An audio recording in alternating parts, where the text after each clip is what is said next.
From New York, this is Democracy Now! We will not create the energy and excitement we need to defeat Donald Trump if that candidate pursued, advocated for, and enacted racist policies like stop and frisk, which caused communities of color in his city to live in fear. With the Nevada caucuses less than a week away, Democratic presidential candidates are accusing billionaire Michael Bloomberg of buying his way into the election and spreading his wealth to keep critics silent. The New York Times says some are calling Bloomberg a wallet too big to offend. We'll speak with a lawyer who, when she worked for the Bloomberg-funded Center for American Progress, says she was told to remove or revise a chapter on anti-Muslim bias and surveillance of Muslim communities in New York that mentioned Bloomberg by name 8 times.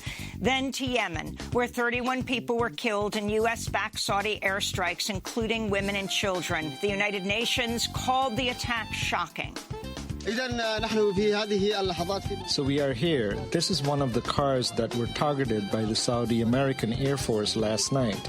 And they also targeted villages in Malaha area and residential areas, causing tens of martyrs and injuries. And this is a civilian's car. All that and more coming up.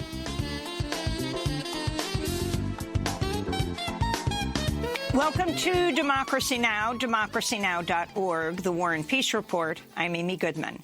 The number of coronavirus infections continues to mount, with 71,000 confirmed cases globally and nearly 1,800 deaths, all but 5 of the deaths in mainland China. However, Chinese officials said Sunday marked the 3rd straight day when there was a drop in new cases. A Chinese man who is visiting France has died from the disease, marking the first fatality in Europe and outside Asia. Over 300 Americans were repatriated after being evacuated from the Diamond Princess cruise ship that has been docked at a port in Yokohama, Japan for 2 weeks. 14 of the passengers that are being sent to the United States are infected with coronavirus. The passengers who've now landed in Texas and California will be quarantined on bases in the United States for 2 weeks. Over 450 passengers on the cruise ship contracted coronavirus. Around 3,600 people were quarantined on Diamond Princess. Meanwhile, Chinese state media released a speech by President Xi Jinping indicating he was aware of the seriousness of the outbreak weeks before alerting the Chinese public. Over 1,100 former Justice Department officials are calling for Attorney General William Barr to step down after he intervened to reduce the Justice Department's sentencing recommendation for President Trump's longtime friend, former campaign advisor Roger Stone. In an open letter published Sunday, the former officials write, quote, "Governments that use the enormous power of law enforcement to punish their enemies and reward their allies are not constitutional republics. They are autocracies," they wrote. Barr intervened in the case after Trump called Stone's sentence of 7 to 9 years a miscarriage of justice. 4 federal prosecutors withdrew from the case. 1 resigned from his job completely over Barr's actions. On Friday, Trump claimed he has the power to intervene in criminal cases. In response to Barr's statement last week that Trump has never asked him to do anything in a criminal case, Trump tweeted, quote, "This doesn't mean I do not have, as president, the legal right to do so. I do, but I have so far chosen not to," Trump tweeted. A group of 9 Democratic senators, including presidential candidates Elizabeth Warren and Bernie Sanders, also called for Barr's resignation in an open letter Friday. Meanwhile, Attorney General Barr has reportedly assigned an outside prosecutor to review the criminal case against Trump's former national security advisor, Michael Flynn. Flynn pleaded guilty in 2017 to lying to federal investigators about conversations he had with Russia's ambassador to the United States. In Nevada, early voters have been lining up at the polling stations ahead of next Saturday's caucuses. The Nevada Democratic Party reported some 18,000 people took part in early voting Saturday, the first of 4 days of early voting. Some election volunteers have expressed concern they haven't received sufficient training or information about the Google Forms that will be used to report results of the caucuses. Meanwhile, the Iowa Democratic Party says it started a partial recanvass of Iowa's caucus results that was requested by the Sanders and Buttigieg campaigns. Candidates are campaigning in Nevada and across states set to vote on Super Tuesday, March 3rd. On Sunday, Senator Bernie Sanders held a rally in Denver, Colorado, where he addressed an estimated 11,000 people.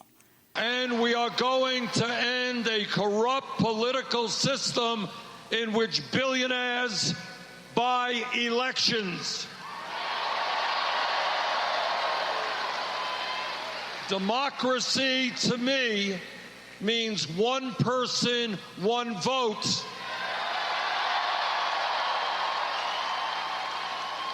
Not Bloomberg or anybody else spending hundreds of millions of dollars trying to buy an election. Coloradans will vote on Super Tuesday, as will residents of Alabama, Arkansas, California, Maine, Massachusetts, Minnesota, North Carolina, Oklahoma, Tennessee, Texas, Utah, Vermont, and Virginia. In more news about the Democratic candidates, Senator Amy Klobuchar has come under fire after she did not know the name of the president of Mexico during an interview on Telemundo and was unable to speak about any of his policies. The Mexican president is Andrés Manuel López Obrador. Billionaire Tom Steyer also couldn't name him. And in other news about the 2020 elections, Facebook is coming under scrutiny for allowing certain kinds of political ads, which allows billionaire and former New York City Mayor Mike Bloomberg to post so-called branded content for his campaign via the social media accounts of popular influencers. Bloomberg is paying to have the accounts post memes and videos of Bloomberg to raise his profile among younger voters. Meanwhile, Mike Bloomberg continues to come under renewed scrutiny for his past comments and positions, including promoting stop and frisk and his support for redlining.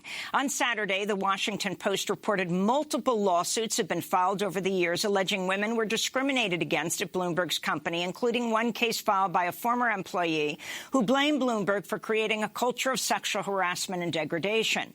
Bloomberg and his organizations have been defendants in almost 40 sexual harassment and discrimination lawsuits. We'll have more on this and the candidacy of Mike Bloomberg after headlines. LGBTQ activists of color disrupted a speech by Pete Buttigieg Friday at San Francisco's National LGBTQ Center for the Arts. A Buttigieg supporter responded by calling the protesters homophobes, to which protesters responded, quote, "We're all gay." The two protesters were taken out of the event after they were booed by attendees of the fundraiser. Outside the fundraiser, activists from the group Queers Against Pete and other groups gathered to call out Buttigieg's ties to Wall Street and its policies that they say do not reflect the progressive views of many queer-identifying people and people of color. These include his lack of support for Medicare for all, free college, and his track record on race issues during his time as mayor of South Bend, Indiana.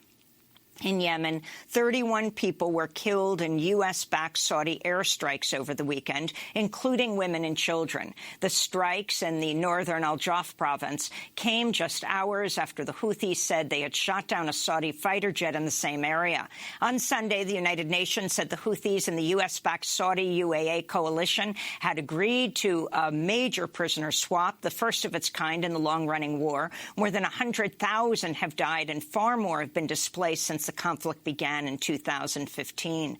In Syria, fighting's intensifying between government forces and opposition groups, displacing more civilians who've had to flee toward the northern border. This is a displaced civilian speaking from a refugee camp.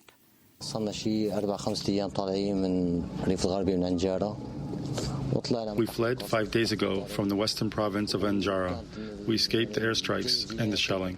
The journey was very difficult. It was cold. We couldn't find a car. We kept walking until we found a car to take us here. We're now in a camp near Afrin. staying in a tent just to get by. The past 3 days have been cold on the road and on the streets. 800,000 people have been displaced since December, and the UN is warning of a humanitarian disaster. Syrian government officials said they seized most of the rebel-held Aleppo province Sunday amidst their ongoing offensive. Turkish and Russian officials are holding talks in Moscow today. In Afghanistan, an airstrike killed at least 8 civilians, including a child, in the eastern province of Nangarhar, according to local reports. The latest civilian deaths came as the U.S. declared a 7-day partial truce with the Taliban, and President Trump said there's a good chance of reaching an agreement with the Taliban to reduce the U.S. military presence in Afghanistan. At the Munich Security Conference this weekend, Afghan President Ashraf Ghani said a peace deal could come within days. In Mexico City, Valentine's Day protests called out the Mexican government and media for its inaction and, in some cases, complicity in the high rates of femicide. The Friday protests were sparked by the publication of graphic images of the murdered 25-year-old woman Ingrid Escamilla's mutilated body in a tabloid accompanied by the headline, "It was Cupid's fault." Escamilla was murdered by her boyfriend. This is Lilia Florencio Guerrero, whose daughter, Diana Velázquez Florencio, was raped and killed in 2017. It fills us with rage and anger how President López Obrador makes his statements about material things and how an airplane raffle is more important to him than the 10 women who are murdered every day in this country. So yes, it fills us with rage and anger, and that's why we're here, because they're murdering us, and this government and the last one are not interested in us. The Trump administration began deploying specially trained tactical customs and border protection units over the weekend to so-called sanctuary cities across the country in the latest attempt to crack down on cities that refuse to cooperate with the Trump administration's immigration policies. The CBP SWAT teams will reportedly help ICE, that's Immigration and Customs Enforcement, carry out raids against suspected undocumented people. They're being relocated from the southern border to cities like New York, Chicago, Detroit, and New Orleans in an ongoing deployment that will last through May. In more immigration news, a new report by the Washington Post says confidential notes taken in mandatory therapy sessions for immigrant minors are passed to ICE, which can then use those notes against the children and teens in court. A memo from the Trump administration about the U.S. targeted assassination of Iranian General Qasem Soleimani last month does not refer to an imminent threat, which was President Trump's justification for assassinating him. House Foreign Affairs Chair Eliot Engel said the report, quote, shows that the justification the president offered to the American people was false, plain and simple, unquote. The memo was released the day after the Senate voted to pass a resolution limiting Trump's authority to attack Iran without congressional approval. In New York, attorney Michael Avenatti was found guilty Friday of wire fraud and extorting Nike for up to $25 million. Prosecutors say Avenatti threatened to reveal damaging information on improper payments made by Nike to student-athletes unless they either paid him off or retained his services. Avenatti is best known as Stormy Daniels' former lawyer during her hush money case against President Trump. Avenatti faces a maximum prison sentence of 42 years, will be sentenced in June. He's also facing charges in Los Angeles of defrauding clients and a federal case in New York in which he's accused of stealing money owed to Stormy Daniels from a book publisher. A federal appeals court struck down Trump's attempt to impose Medicaid work requirements Friday, saying Health Secretary Alex Azar's approval of the program in Arkansas was, quote, arbitrary and capricious. The measure allowed Arkansas to demand Medicaid recipients work in order to receive their health benefits. And the case against activists who were arrested last April while they were staging a weeks-long protest at the Venezuelan embassy in Washington, D.C., ended in a mistrial Friday after a hung jury. The 4 activists were staying at the embassy at the behest of the Venezuelan government to prevent its takeover by U.S.-backed supporters of the opposition leader Juan Guaidó. This is Margaret Flowers, one of the embassy protectors after the mistrial was declared. We're very happy with this verdict. Of course, we would have been happier with an acquittal, but for today, we remain innocent as we are, and we appreciate this tremendous amount of support that we've received from people here coming to the trial, as well as people around the world sending us messages of solidarity. La lucha continúa. And those are some of the headlines. This is Democracy Now!, democracynow.org, The War and Peace Report. I'm Amy Goodman. With the Nevada caucuses less than a week away, many Democratic candidates are courting voters and increasingly targeting their attacks on billionaire Michael Bloomberg, who they're accusing of buying his way into the election. This is leading Democratic presidential candidate Senator Bernie Sanders speaking Sunday at a rally in Carson City, Nevada. We will not create the energy and excitement we need to defeat Donald Trump if that candidate pursued, advocated for, and enacted racist policies like stop and frisk, which cause communities of color in his city to live in fear. In the lead-up to Super Tuesday on March 3rd, when voters in 14 states go to the polls, Bloomberg has spent an unprecedented $417 million of his own $60 billion fortune on advertising.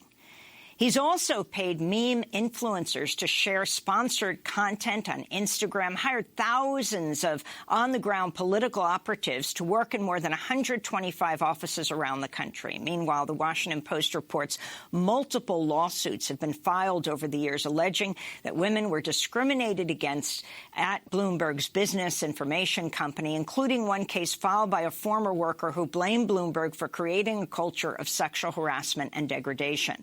Bloomberg and his organizations have been defendants in almost 40 sexual harassment and discrimination lawsuits. But a major investigation in Sunday's New York Times, headlined "In Bloomberg, Liberals See a Wallet Too Big to Offend," lays out how Bloomberg established a foundation to silence potential critics during his presidential bid by making major donations to progressive causes and advocacy groups around the country. The Times estimates Bloomberg has spent at least $10 billion on charitable pursuits related to his political ambitions. In 2019 alone, the year he declared his presidential candidacy, the New York Times reports Bloomberg's charitable giving soared to $3.3 billion, more than in the previous 5 years combined. Well, for more, we're joined in Philadelphia by Blake Zeff, a journalist and documentary filmmaker who's covered New York politics and Michael Bloomberg's 3 terms as mayor. Blake Zeff, welcome to Democracy Now! Last week you had a fascinating Twitter thread about what Bloomberg's strategy is. And it's not just the unprecedented, massive amount of money that he is spending, but it's also how he spends that money. And this has been going on for many years. Can you lay out Bloomberg's strategy?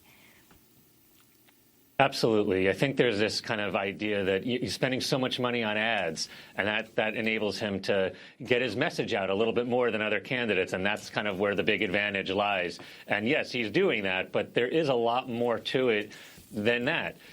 You talked a little bit about how much he's spent in recent years supporting causes and leaders and things like that. But let's talk about that a bit more.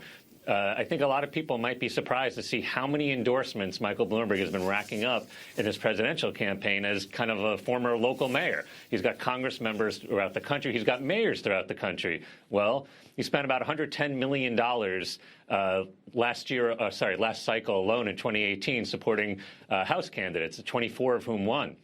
You've got 24 members of Congress getting $110 million. That's, some of them are getting $2 million. Some of them are getting $4 million. And then you have that person come to you a year later and say, boy, I'd really love it if you could help me out. It's hard for them to say no, right? Then you've got mayors. You might be surprised to see how many mayors he's getting throughout the country. Well, he's got a philanthropy that gives out grants for urban programs. If your city is struggling and you want to get some sort of big grant from Bloomberg Philanthropies, that puts you in a tough spot.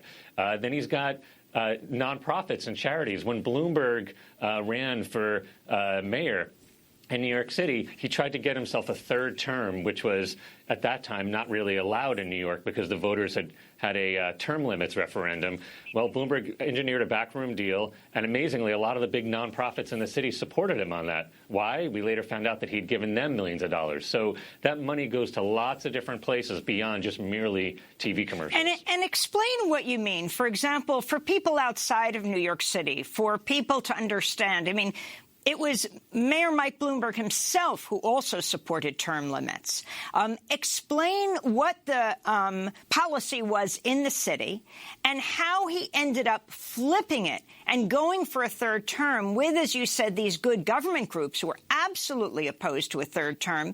It's not that he thought he could get them to say, we support this, but his strategy of neutralizing critics using money.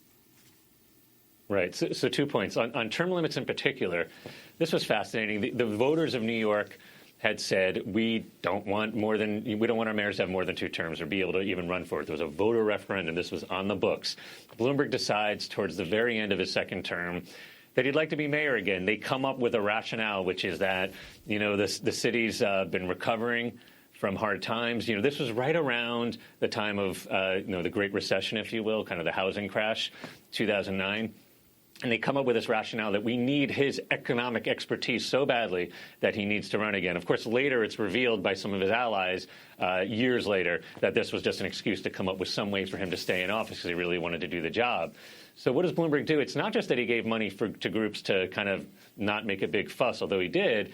He also was able to use his status as a billionaire to go to the billionaire publishers of the big newspapers in New York City. So you got the Daily News, you got the New York Post, you've got the New York Times, all run by these very wealthy families. They rarely agree on anything, these newspapers, these editorial pages in particular. But they all met with Bloomberg, decided to sign on to this plan for him to go for a third term, all put out editorials kind of in unison, in lockstep, saying this is a great idea for the city. And that was a big part of that, developing and sort of laying the groundwork for the support for Bloomberg to do that.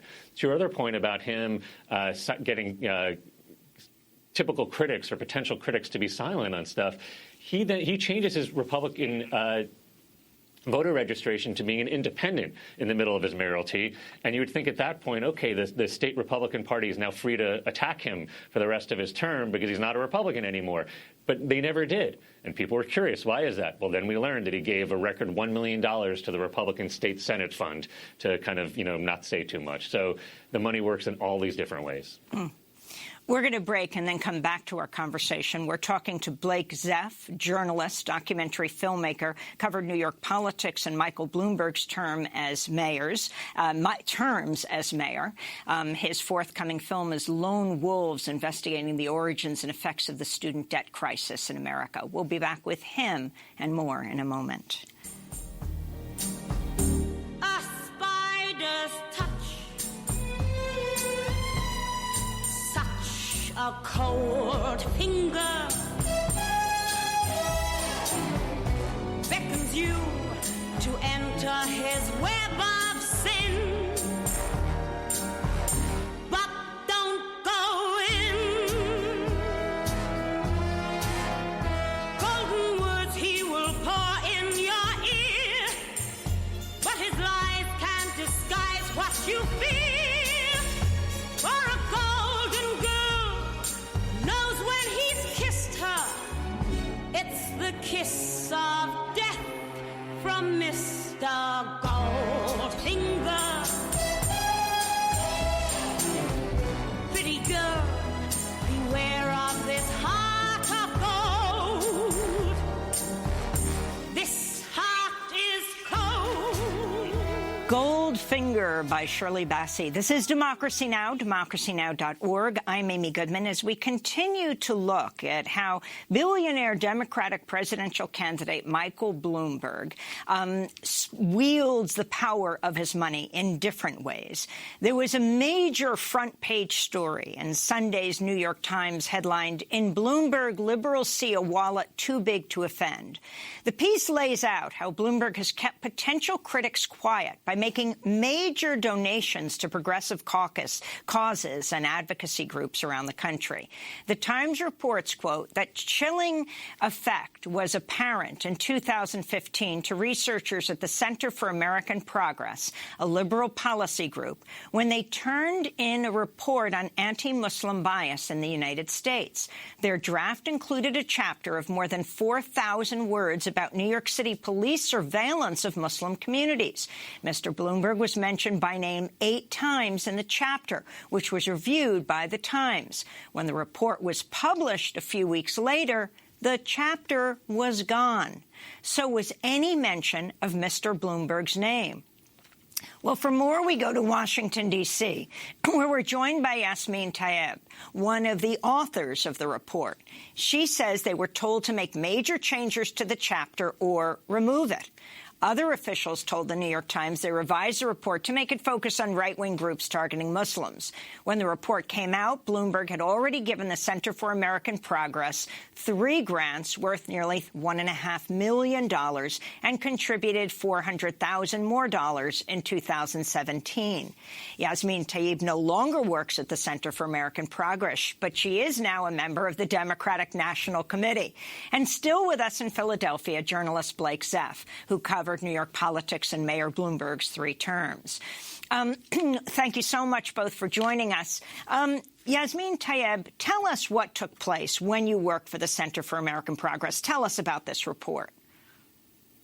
Sure. So as you likely know, Amy, Fearing 2.0, which was released actually exactly 5 years ago today, and I was on your show 5 years ago talking about the findings. It was a follow-up to Center for American Progress's blockbuster Fearing first report, which was released in 2011. And the report was simply a follow-up to, discuss the tightly knit network of anti-Muslim activists, politicians, organizations, and funders who are, fanning anti-Muslim sentiment. And the report additionally was to chronicle and detail anti-Muslim policies that were being promoted. And in particular, this is racial and religious profiling by law enforcement across the country. And so talk about your chapter on surveillance of the Muslim community during the Bloomberg administration by the NYPD police and bias against the Muslim community. What did you say there and what happened to this chapter? Why didn't we see it? So there was a very, detailed chapter about the NYPD's demographics unit. So the demographics unit was established shortly after 9/11, and it was operating for more than 10 years or so. And the demographics unit was tasked with mapping the Muslim community in New York City, and that entailed, following, monitoring, surveilling Muslims of where they prayed, shopped, and ate. The program was later ruled unconstitutional. Mayor Bloomberg and his administration throughout the entire, period defended this program. This program, as you likely know, resulted actually in 0 terror leads. This program was unconstitutional. It had a chilling effect on the local Muslim community there. And my colleagues and I, the co-authors, which included Ken Good, Ken Sofer, and Matt Duss and I, we simply detailed exactly what happened and purpose and impact of this discriminatory program. And, while we were in the final stages of this report being released, and this is literally within a week of the program, the project being launched, we had to get approval from senior officials at the Center for American Progress, and that's when the chapter was flagged by a member of the executive committee who actually previously had worked for Mayor Bloomberg, and he said that there would be a strong reaction by Bloomberg World if this report was released as it was. And so, we went back and forth multiple times with the executive committee defending the importance of the inclusion of this chapter, and unfortunately, the executive committee ultimately decided to remove it because, in my view and my colleagues' views, because of how it was going to be perceived by Mayor Bloomberg. And so talk about the significance of this. And I want to bring Blake Zeff in here to talk about the pattern here that you see. That was a report by the Center for American Progress. We didn't see that particular chapter. In the New York Times, the Center for American Progress responds and says they that they had focused on that they disputed the account, arguing there had been substantive reasons to revise or remove a section on police surveillance. Why did you, Yasmin Tayeb, decide to remove it entirely rather than revise it? So because it was so clear that they wanted us to produce an inaccurate portrayal of the demographics unit's egregious actions. We absolutely did not want to whitewash what the NYPD did. And I mean, again, this is a program that was later ruled unconstitutional. This is a program that infringed on the First Amendment rights of Muslims in the local community. This is a program that, again, was disbanded by Mayor de Blasio because it was a complete failure. Not only was it unconstitutional, complete failure, and led to zero terror, leads. For me, it was incredibly frustrating. It was incredibly disconcerting because of the amount of work that we had put into this report and project. This was an ongoing report that we had worked for more than a year, and within days of launching the project and the interactive, being told by senior officials, unfortunately, at the Center for American Progress to remove it. Blake Zeff, the issue of the pattern and practice here.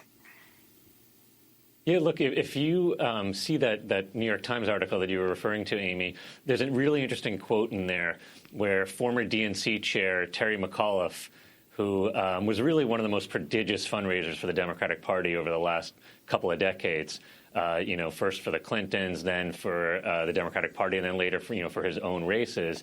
He basically says that Michael Bloomberg was one of, if not the most important fundraisers for the Democratic Party during that time. And as a result of that, I mean, he really has been, Bloomberg, a prodigious, towering figure in Democratic circles because of his pocketbook and the fact that he has been bankrolling a lot of these groups, a lot of these causes. And as a result, that enables him to wield a tremendous amount of influence. I wanted to go to the beginning of this blockbuster New York Times piece. Starts on the front page, goes to two other pages. This is the opening paragraphs. The New York Times writes, in the fall of 2018, Emily's List had a dilemma. With congressional elections approaching and the Supreme Court confirmation battle over Judge Brett Kavanaugh underway, the Democratic Women's Group was hosting a major fundraising luncheon in New York. Among the scheduled headline speakers was Michael Bloomberg, the former mayor, who had donated nearly $6 million to Emily's List over the years. Days before the event, Bloomberg made blunt comments in an interview with the New York Times, expressing skepticism about the Me Too movement and questioning sexual misconduct allegations against Charlie Rose, the disgraced news anchor. Senior Emily's List officials seriously debated withdrawing Bloomberg's invitation, according to three people familiar with the deliberations who spoke on the condition of anonymity. In the end, the group concluded it could not risk alienating Mr. Bloomberg, and when he addressed the luncheon on September 24th before an audience dotted with women clad in black to show solidarity with Christine Blasey Ford, the woman who accused Judge Kavanaugh of sexual assault, Mr. Bloomberg demonstrated why. He said, I will be putting more money into supporting women candidates this cycle than any individual ever has before, he declared. It was not an idle pledge. Bloomberg spent more than $100 million helping Democrats take control of the House of Representatives in the midterm elections. Of the 21 newly elected lawmakers he supported with his personal super PAC, all but 6 were women. Blake Zeff. Yeah, that's a perfect example of this larger pattern and trend that we've been talking about. Also in the story, just to come back to this Terry McAuliffe quote that I just mentioned, what's interesting about that is when Bloomberg first ran in 2001 and McAuliffe was the head of the DNC, He railed against anyone who had been part of the Democratic Party but was helping Bloomberg, whether that was consultants, endorsers, and groups and whatnot. And then it shows that 20 years later, McAuliffe's talking about him almost with a sparkle in his eyes about what a great donor he's been and how important he's been and how he helped fund some gun control work that he had done. And this is something that you see, as you just mentioned with Emily's list, you see with McAuliffe, you see with all these groups who are faced these big dilemmas, just like the mayors I was mentioning before, just like the members of Congress that I was mentioning before, the charities, the nonprofits, all these groups that we've just been talking about all face the same dilemma where they're either underfunded or they need money for a good cause. Bloomberg comes in and offers it to them, but then as a result, they're put in this position where it's very, very difficult to criticize him. In many cases, they're being told that they need to support him. That's a really, really difficult and frankly, unprecedented situation in American democracy. Several prominent African-American lawmakers have endorsed Bloomberg in recent weeks. This is New York Democratic Congressmember Gregory Meeks on MSNBC. Look, I'm from New York. Michael Bloomberg ran 3 times. I didn't support him 3 times, primarily because of stop and frisk. It was a bad policy. At the same time, I also understand that Michael Bloomberg wanted to get guns out of the community so that innocent people did not get killed. African-American voters they're very sophisticated voters. You know, they vote their interests. They know that their interest is making sure that Donald Trump is defeated. That's absolutely their interest. And so they're going to move in the direction that they think who is the best person to defeat Donald Trump, and then who's also going to talk about their agenda. Now, Mayor Bloomberg has also formed Mike for Black America. Meanwhile, New York Times columnist Charles Blow wrote a new opinion piece, quote, "Let me plant the stake now. No black person or Hispanic person or ally of people of color should ever even consider voting for Michael Bloomberg in the primary. His expansion of the notoriously racist stop-and-frisk program in New York, which swept up millions of innocent New Yorkers, primarily young black and Hispanic men, is a complete and non-negotiable deal killer." Blake Zeff, what has just happened in these last few weeks? Yeah, there's been a bit of a rewriting of the stop-and-frisk legacy by Michael Bloomberg and some of his supporters. I mean, what we've seen Bloomberg do lately is say, look, I inherited this policy. I apologize for its excesses, and I reduced it 95%. In fact, let's go through each one of those claims one by one. Yes, the policy did exist initially under Republican Mayor Rudy Giuliani, and we all know who that is. But a new mayor can come in and decide whether they want to continue that or not. Not only did Bloomberg continue it, but he expanded it to record levels. When he first came in, the number of stops per year was under 100,000. It then rose steadily under Bloomberg until 2011 when it reached its apex, and almost 700,000 stops were made that year. So I say he inherited it. It factually is true, but he also greatly, greatly expanded it. In terms of reducing it 95%, well, as I just mentioned, it just kept expanding until eventually in 2013, it does get rolled back considerably, but that's the year that a federal judge rules the policy unconstitutional. And Bloomberg was the subject of a lawsuit, a class action lawsuit. And so that clearly had something to do with that. And in terms of the apology, this is really egregious because there were so many groups that were up in arms about this policy for many, many years. And Bloomberg and his defenders remained defiant, constantly saying that we need this in order for crime to go down, and sort of suggesting that if you opposed it, that you were basically opening the doors to the bad old days of crime, terrible crime coming back. Well, after the policy was really, really curtailed, after Bloomberg left, New York continued to see these reductions in crime, and he was really proven wrong on that. Again, did not apologize. Years go by. The Daily News, one of his big editorial supporters in general and also on stop and frisk, issued a big apology a couple of years after Bloomberg left, saying we were wrong on stop and frisk. Bloomberg did not do that. Then let's go to 2019. January 2019, he's at a big event for the U.S. Naval Academy. He continues to defend the policy. Finally, in November of 2019, he talks to an audience in Brooklyn and says, it was a black audience, and he says, I'm sorry, I was actually wrong about that. 7 days later, he declares his candidacy for president of the United States. And, of course, he had said a year before, if he did run for president on the Democratic ticket, he would have to do a long apology tour.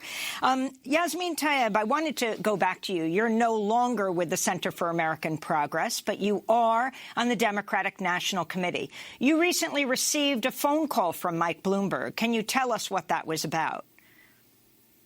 Sure. So this was at the end of December of 2019. This was, I think, shortly after he launched his presidential campaign. And he said he was calling as a courtesy to sit down with me, to introduce himself, to tell me why he's running, why he's able to win, and what he's done for the Democratic Party. I did not call him back simply because I wanted to kind of avoid an uncomfortable conversation where I assumed he wanted to ask me to support him. As you noted, I'm an elected DNC member, which means during a brokered convention on a second ballot, I will have a vote to decide our next nominee. And I identify as a progressive activist, and I hope that whoever our nominee is able to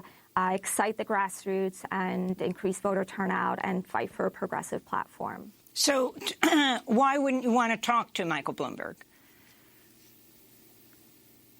I mean, if they reach out to me now, I'm happy to offer him the courtesy and sit down with him. At the time, honestly, because of what happened at CAP, because of the policies he supported, because of the way he kind of entered the race and is now essentially bankrolling his campaign and buying an election, I felt very uncomfortable. And, if he or a member of his team reached out to me now, I'm happy to kind of offer them that courtesy and sit down with them. But at the time, I didn't feel comfortable doing that. Let's talk about what could happen in the future. This whole idea of a brokered convention, and then the role you would play, Yasmin Tayeb, as a member of the DNC. Explain what this would look like. Sure. So as you may know, we passed reforms in the DNC that eliminated the vote of superdelegates on the first ballot. So at the time when we passed these reforms, and these were the most progressive reforms the DNC had passed, from my understanding, and the grassroots was incredibly excited. These were reforms that I advocated for and lobbied for all across the Commonwealth of Virginia, talking to Democrats and telling them why these reforms are needed.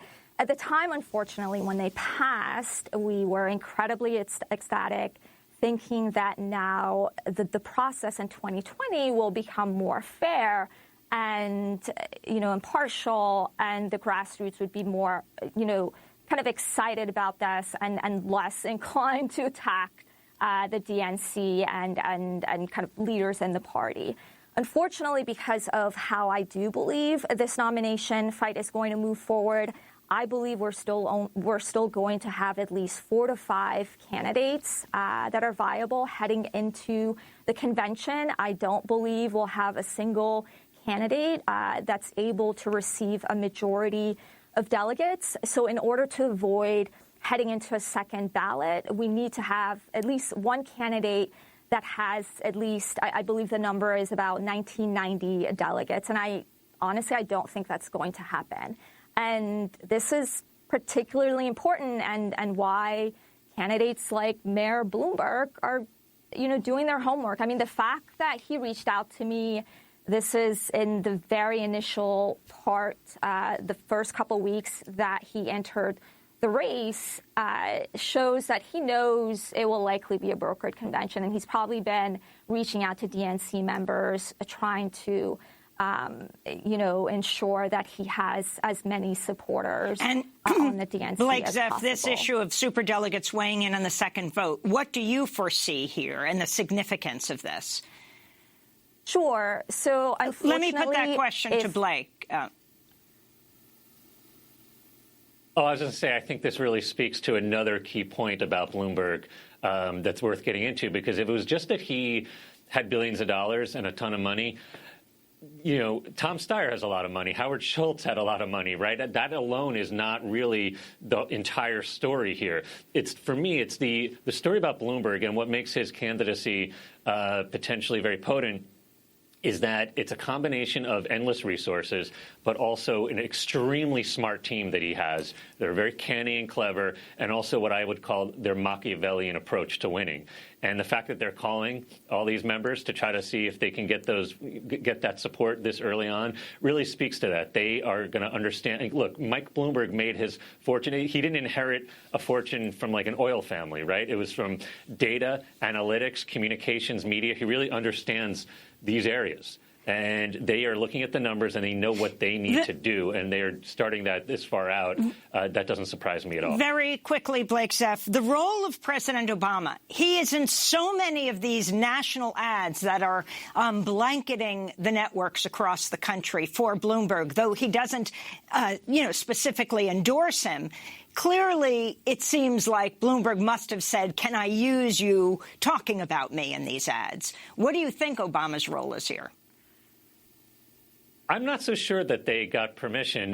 Look, very quickly, the history between Bloomberg and Obama is not that they're some great friends at all. As everyone knows, Bloomberg was a Republican for a long time, endorsed George W. Bush in 2004 when Obama was giving his classic speech for John Kerry that year for the Democrats. Then in 2008, Bloomberg does not endorse Obama. In 2012, he endorses Obama at the very last second in an op-ed almost half-heartedly in which he criticizes Obama as being divisive and partisan and overly populist. So they work together on some issues like gun safety reform, the environment, things like that. And I'm sure that Obama, like others that we've talked about, is appreciative of the fact that Michael Bloomberg gave a lot of money for Democratic causes. But they were not best buds who have worked together on a lot of things. So the ad gives a little bit of a misleading impression, and I'm not so sure that Obama is secretly behind the scenes pulling for Bloomberg and gave him permission to do that. Finally, I wanted to go to a clip of seeing Michael Bloomberg at the UN Climate Summit in Madrid.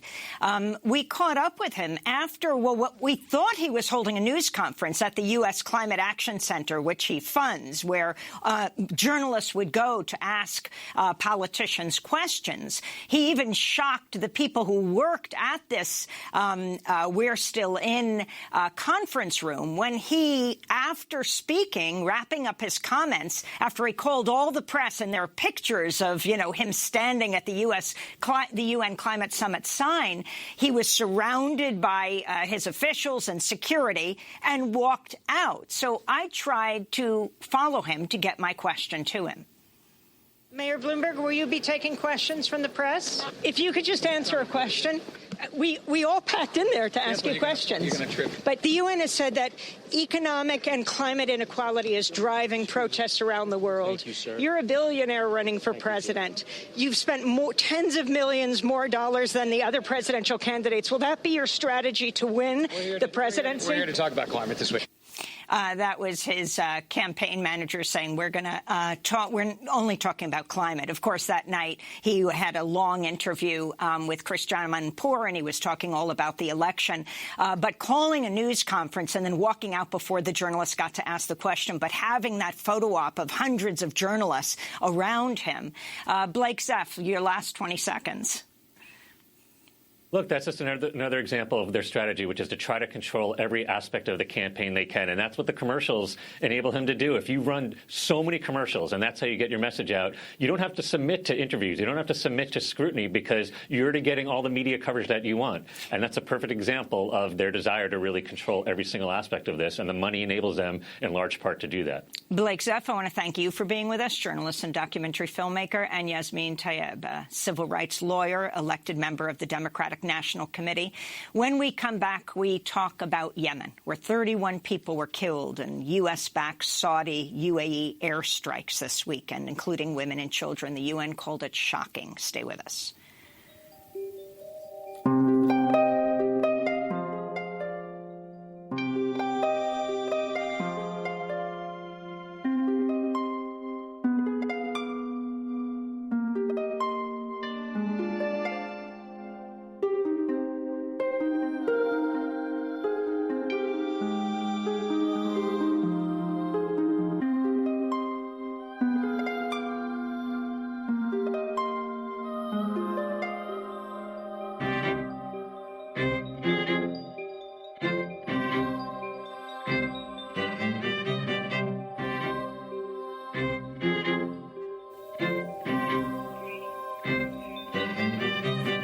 harps and dreams. This is Democracy Now! I'm Amy Goodman. As we look now at Yemen, where 31 people were killed in U.S.-backed Saudi UAE airstrikes over the weekend, including women and children. The strikes in the northern Al-Jaf province came just hours after the Houthis said they'd shot down a Saudi fighter jet in the same area. The United Nations called the drone strike shocking. This is an unidentified Yemeni man speaking to reporters after the strike. So we are here. This is one of the cars that were targeted by the Saudi American Air Force last night. And they also targeted villages in Malaha area and residential areas, causing tens of martyrs and injuries. And this is a civilian's car. The deadly strike follows a recent uptick in violence in northern Yemen, comes as the war there hits a 5-year mark. More than 100,000 have died. Far more have been displaced since the conflict began in 2015. On Sunday, the United Nations said the Houthis and U.S.-backed Saudi and UAE coalition had agreed to a major prisoner swap, the first of its kind in the long-running war. For more, we go to Lansing, Michigan, where we're joined by Shireen Al-Adimi, Yemeni scholar, activist, assistant professor at Michigan State University. Professor Al-Adimi, welcome back to Democracy Now! Can you talk about it, exactly what happened this weekend? Well, this weekend, Amy, was one of another airstrike, unfortunately, that was targeting civilians in Yemen. This happened, as you mentioned earlier, right after the Houthis had downed a Saudi jet, which is very uncommon in Yemen, given that they don't have as many capabilities as the Saudi-led coalition does. But there were reports say that there were some children gathered around that area, around the wreckage, and then there was a strike that targeted those children and some neighboring houses.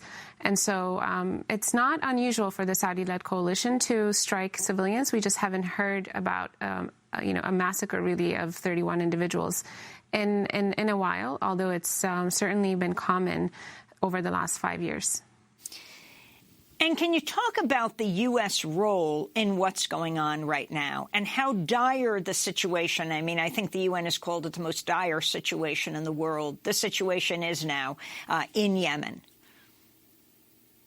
There is no crisis on earth that's worse than Yemen, according to the UN. Over 80% of the population is, barely able to survive. Many people have already been facing famine and have died of starvation. And diseases like cholera and dengue fever are rampant in Yemen, because not just because of the airstrikes, of course, that have disabled the Yemeni healthcare system and other systems, but also the blockade that the Saudis and the UAE is enforcing. The United States has been a partner to the Saudis ever since President Obama's administration, and they've not relented. They've continued to support them through hundreds of billions of dollars in weapon sales, but also targeting assistance. And, up until November of 2018, they were providing mid-air refueling. They're still providing intelligence and updating and, vehicles and aircraft and training pilots. And so the U.S. is involved every step of the way. We know that this is unconstitutional. Congress has passed a resolution saying that this is unconstitutional, yet President Trump's administration continues to provide extensive support to the Saudis and Emiratis, without which this war will just not be able to continue to the same scale. And can you talk about what's happening in the U.S. Congress, given that the U.S. is supporting through weapons the Saudi, who the Trump administration has a very close alliance with the Saudi regime? Can you talk about what's happening in Congress, what's passed, what hasn't? Well, it took a number of years to do this. There was a lot of resistance before, but under the leadership of Senator Sanders in the Senate and Rouhani in the House, they were able to pass the War Powers Resolution, which is, invokes the War Powers Act of 1973 that authorizes Congress and not the president to go to war. And so they've declared that this is an unconstitutional war. It violates our own laws here. Of course, it causes massive casualties in Yemen, the worst that we've seen in recent history. But more importantly, according to Congress, they have been trying to stop this through legislation. And unfortunately, President Trump has vetoed this bill. And so, there are constant roadblocks. Most recently, they tried to amend the National Defense Authorization Act of 2020 to include certain provisions that would prevent the U.S. from providing targeting assistance and allocating any kind of budget toward helping the Saudis and Emiratis in their war in Yemen. And unfortunately, that was dropped at the last minute as well. There have been efforts, but it's been very difficult to try to get attention, to try to get sustained effort in this regard. And the reality is that every single day Yemenis are dying, and they're dying in massive numbers. The numbers that we know now are horrifying, but they don't even speak to the full extent of the losses that we're seeing in Yemen. Late last month, 2020 Democratic presidential hopeful Bernie Sanders, along with Utah's Republican Senator Mike Lee and Democratic Senator Chris Murphy of Connecticut, reintroduced that resolution to end U.S. military support for the Saudi-led attacks on Yemen. This is Sanders speaking at a news conference. According to the United Nations, the war in Yemen could lead to the most severe famine in more than 100 years, with some 100 million people at risk of starvation in one of the poorest countries on earth as a result of this war. According to the aid organization Save the Children, some 85,000 children in Yemen have already died of starvation, and millions more face death if this horrible war continues. So what has come of this, Shireen Al-Adimi? There's just been so much resistance. Once Trump vetoed the bill, we needed, 2/3 majority to overturn the veto, which we've not been able to achieve.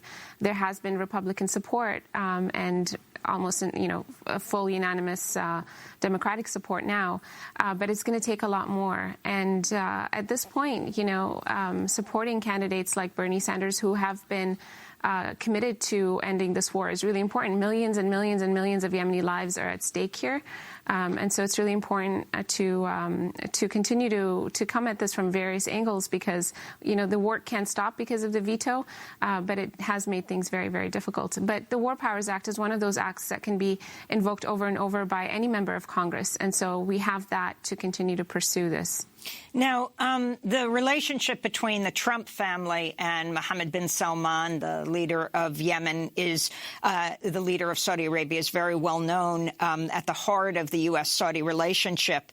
Can you talk about how that affects what the U.S. does? Jared Kushner with others and Wall Street leaders were at the so-called Davos in the desert in Saudi Arabia, meeting with Mohammed bin Salman. And this is after all the information come out, of course, around the dismemberment, the murder of the Washington Post columnist Khashoggi. The Guardian wrote a piece saying that House Democrats detailed how top Trump administration officials, including Michael Flynn and Jared Kushner, pushed to provide the Saudi government with technology to build nuclear power plants. That could put Saudi Arabia on the path to developing nuclear weapons and further destabilize the Middle East. Is this a concern of yours? Absolutely, and I think it should be a concern for everyone. The Saudi regime has shown to be completely impulsive, and Mohammed bin Salman in particular has, driven an entire country to the brink of starvation. He is killing and starving Yemenis in the millions, and we continue to support him. He prosecutes and persecutes members of his own country who show any kind of dissidence to him, and we continue to support him.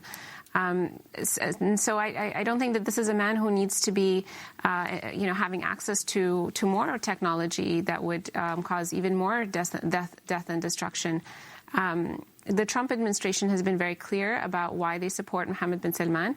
A number of times Trump has said that the Saudis pay in cash. And so we've elected a businessman to the White House, and he's operating in a very businessman-like strategy where he is mostly concerned about how much money this is going to make the United States at the expense of not only, of course, international law and morality and humanitarian considerations, but also our own legal code and our own constitution. So nothing will get in the way of making money through the Saudis. And Mohammed bin Salman has been a very happy participant with the Trump administration in power. Shireen Aladimi, I want to thank you for being with us, Yemeni scholar, activist, assistant professor at Michigan State University, speaking to us from Lansing.